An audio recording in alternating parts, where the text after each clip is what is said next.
My name is Tshwanelo Tswai. I'm the General Manager for Manufacturing on Transnet Engineering. We're here at the CEO's Forum.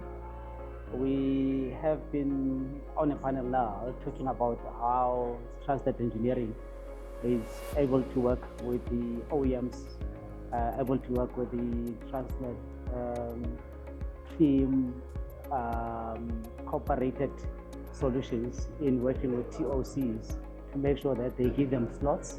And in giving them slots, how do we then, as Transnet Engineering, come in making sure that we enable those train operators to be able to do what they're supposed to do in terms of the rolling stock, which is something that we are good at and we have been doing it over the years.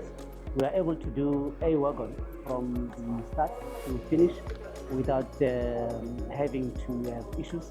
We are now saying we also want to partner with the market out there in building what we are currently building, instead of just us coming and giving the TOC a solution that is complete.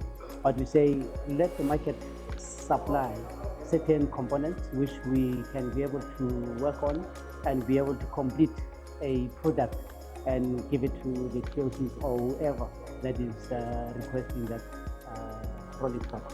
So we are ready, we are open for business. We are currently working with different OEMs to make sure that we deliver. We're also saying there are other items that we've been doing over the years. We are now saying in terms of the make or buy, what can we be able to do and what can we buy? And in things that we've been doing ourselves, we want to go out there and give it to the market to be able to do it for us to be able to complete a wagon. So Transnet Engineering is open for business, as I said. Thank you.